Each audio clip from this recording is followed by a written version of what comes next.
Selamat sore saudara-saudara sekalian.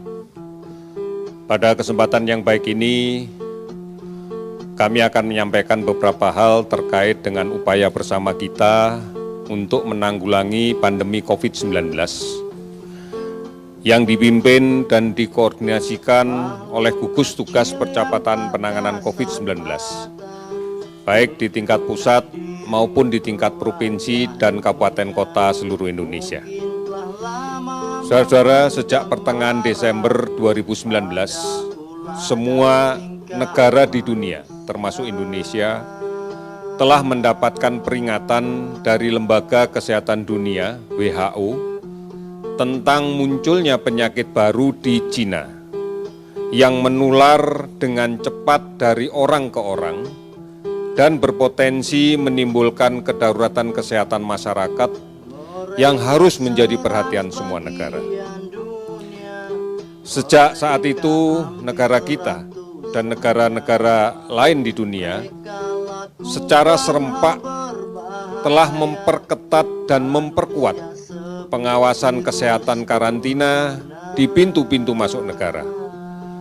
Bahkan pemerintah secara cepat dan bertahap menutup untuk sementara jalur-jalur penerbangan langsung dari Cina, serta melaksanakan pengawasan ketat pada semua kedatangan penumpang yang berasal dari daratan Cina dan dari negara lain yang terdampak. Upaya pemerintah ini dilakukan secara bersungguh-sungguh untuk mencegah masuknya COVID-19 ke tanah air.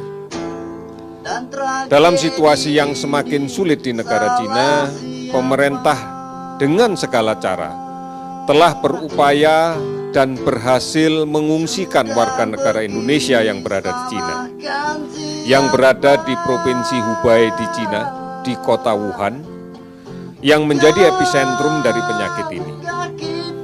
Juga ABK warga negara Indonesia di beberapa kapal pesiar internasional.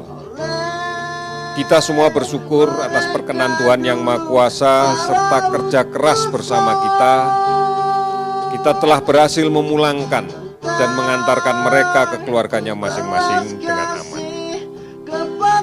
Perkembangan waktu demi waktu, Badan Kesehatan Dunia (WHO) mengamati bahwa orang yang terinfeksi COVID-19 menampakkan perubahan-perubahan pada gejalanya, tidak lagi dengan gambaran seperti semula, dengan panas badan yang tinggi, lebih dari 38 derajat Celcius, batuk disertai sesak, yang dapat dengan mudah kita kenali manakala memasuki pintu negara dengan menggunakan peralatan yang kita miliki. Tetapi mulai banyak penderita COVID-19 yang tidak menunjukkan gejala apapun, atau dengan gejala yang sangat ringan, sehingga tampak tidak sakit.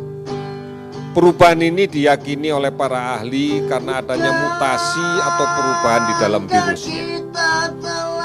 Situasi inilah yang kemudian menyebabkan dalam waktu singkat hampir seluruh negara di dunia terinfeksi COVID-19. Dan kemudian WHO menyatakan sebagai pandemi COVID-19. Pernyataan pandemi ini akan disikapi oleh semua negara dengan secepatnya untuk menyelamatkan warga dan negaranya masing-masing. Pemerintah kita pun dengan cepat menyatakan bahwa COVID-19 adalah penyakit yang menyebabkan kedaruratan di masyarakat, menyebabkan kedaruratan kesehatan masyarakat. Ini harus diartikan bahwa semua aktivitas kehidupan masyarakat harus diutamakan untuk memahami COVID-19, memahami cara penularannya, memahami bahayanya, memahami cara pencegahannya, dan mampu melaksanakan upaya untuk memutus rantai penularannya. Kebijakan untuk tetap tinggal di rumah, bekerja dari rumah, belajar dari rumah, dan beribadah di rumah, serta gunakan masker adalah bentuk-bentuk pelaksanaan kebijakan ini. Lebih lanjut, yang diputuskan oleh pemerintah kemudian adalah menetapkan bahwa pandemi COVID-19 adalah bencana nasional. Ini diartikan bahwa penanganan pandemi COVID-19 harus dilaksanakan secara terpimpin oleh pemerintah, harus dilaksanakan secara terpimpin oleh pemerintah melalui gugus tugas percepatan penanganan COVID-19 baik di tingkat pusat maupun daerah.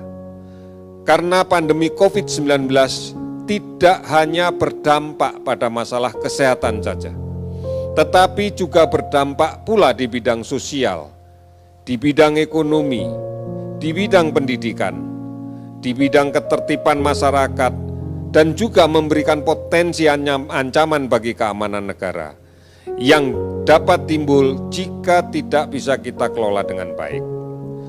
Oleh karena itu, keputusan pemerintah untuk menyatakan pandemi COVID-19 sebagai bencana nasional adalah kebijakan yang tegas, yang mengharuskan semua unsur pemerintah, baik di jajaran eksekutif, baik di jajaran legislatif, baik di jajaran yudikatif, semua unsur dunia usaha, baik industri maupun media, dan semua unsur masyarakat, baik lembaga sosial masyarakat dan ormas yang lain, harus bersatu padu, harus bahu-membahu untuk bergotong royong dalam satu sistem yang terkoordinasi, terintegrasi, dan terkolaborasi.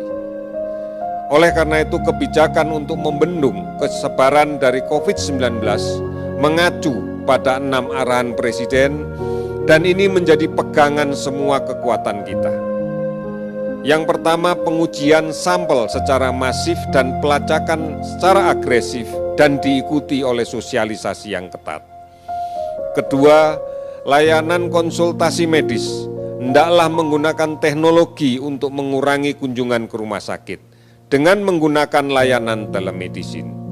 Yang ketiga, komunikasi harus dilaksanakan secara efektif, detail, baik, dan transparan pada semua pihak. Yang keempat, penegakan hukum dengan bantuan aparat negara agar masyarakat dapat berdisiplin dengan kuat untuk menghadapi pandemi COVID-19.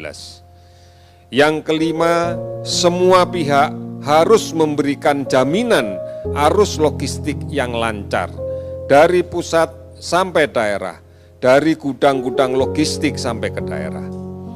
Yang keenam, kebijakan stimulus ekonomi harus betul-betul tepat sasaran dan fokus pada pemutusan rantai penularan COVID-19.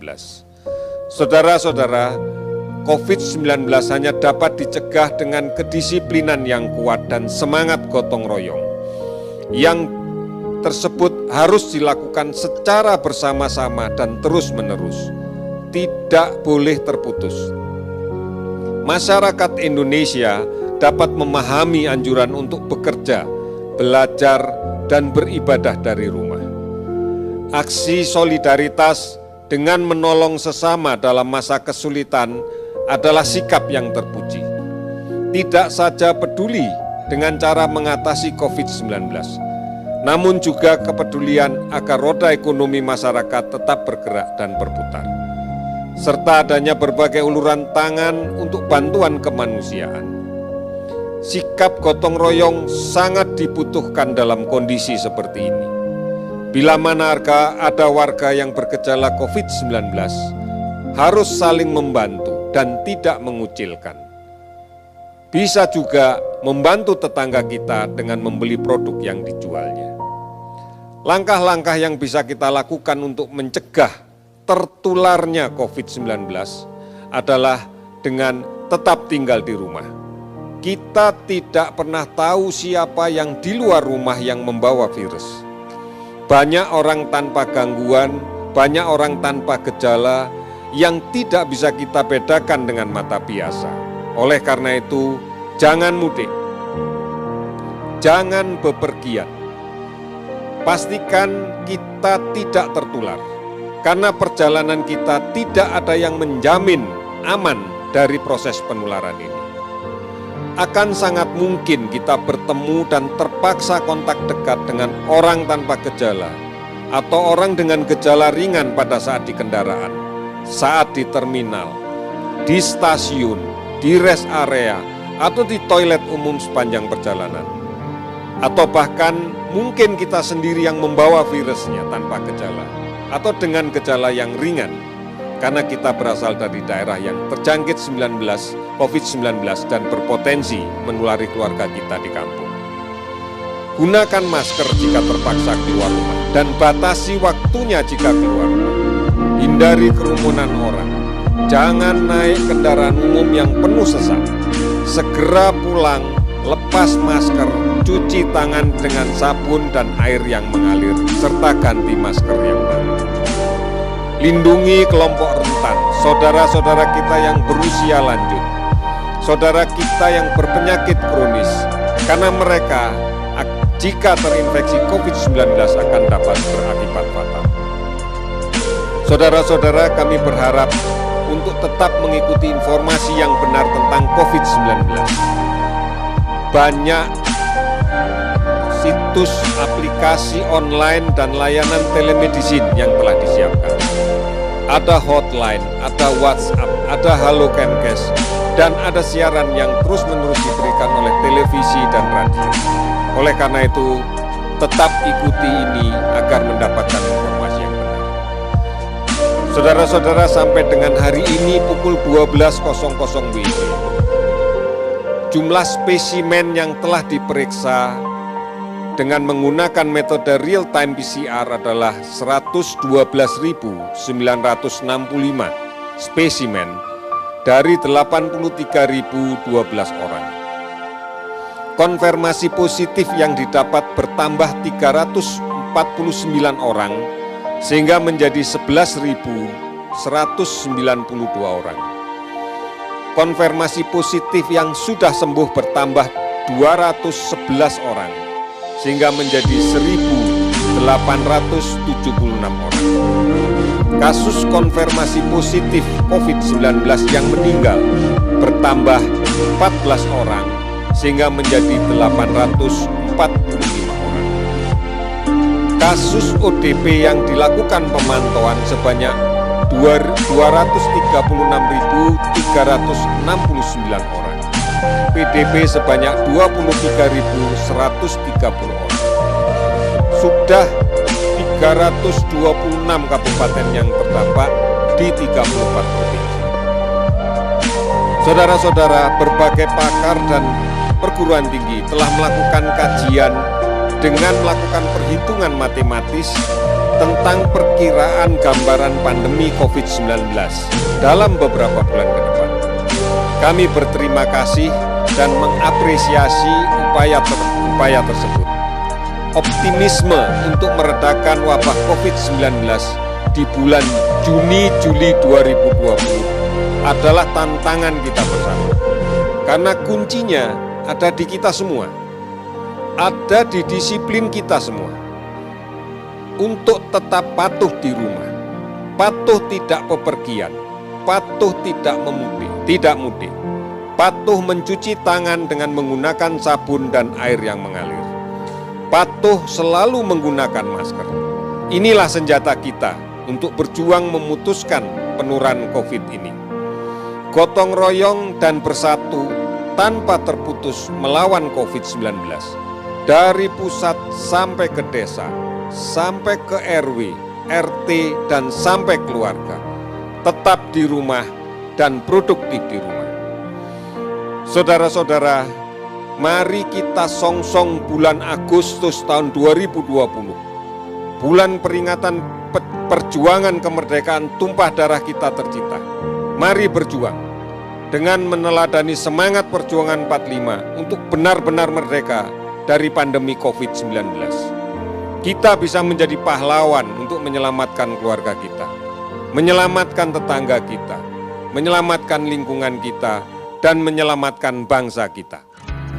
Indonesia, kita pasti bisa. Kita pasti bisa. Sekian dan terima kasih.